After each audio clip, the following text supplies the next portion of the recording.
పని చేసుకుంటూ వెళితే గుర్తింపు ఆటోమేటిక్గా వస్తుంది. మనం సెలెక్ట్ చేసుకున్న ఫీల్డ్లో మనం పడ్డ కష్టానికి తగ్గ గుర్తింపు ఖచ్చితంగా వస్తుంది.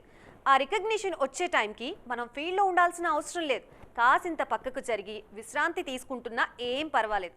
మనం డెడికేషన్ గురించి లోకం మాట్లాడుకుంటూనే ఉంటుందని అంటున్నారు దీపికా పదుకోన్. ఫీల్డ్లో ఉన్నప్పుడు ఫ్లడ్ లైట్స్ మన మీద పడటంలో గొప్పే ఉంది. కాసింత విరామం తీసుకున్నప్పుడు కూడా మన మీద ఫోకస్ పడినప్పుడే కదా ఆనందం అంటున్నారు దీపికా పడుకోన్. ప్రస్తుతం మెటర్నిటీ లీవ్స్ ని ఎంజాయ్ చేస్తున్నారు ఈ బ్యూటీ. ఓవైపు ఇంట్లో పాప బాధ్యతలు చూసుకుంటూనే మరోవైపు ఫ్యూచర్ ని ప్లాన్ చేసుకుంటున్నారు. రీసెంట్ గా లాస్ ఏంజలీస్ లోని హాలీవుడ్ వాక్ ఆఫ్ ఫేమ్ లో దీపికా పడుకోన్ కి ఓ స్టార్ ని కేటాయించారు ఆర్గనైజర్స్. ఈ గౌరవం పొందిన ఫస్ట్ ఇండియన్ సెలబ్రిటీగా హిస్టరీ క్రియేట్ చేశారు దీపిక. ఆ ఆనందంలో ఉండగానే ఆమెని మరో అద్భుతమైన గౌరవం వరించింది. ప్రముఖ మ్యాగజైన్ ది షిఫ్ట్ ప్రకటించిన ప్రభావవంతమైన మహిళల జాబితాలో దీపిక పేరు చోటు చేసుకుంది. క్రియాశీలత, సృజనాత్మకత, నాయకత్వ లక్షణాలను పరిగణలోకి తీసుకుని రూపొందించిన ఈ జాబితాలో స్థానం దక్కినందుకు ఆనందంగా ఉందన్నారు దీపిక.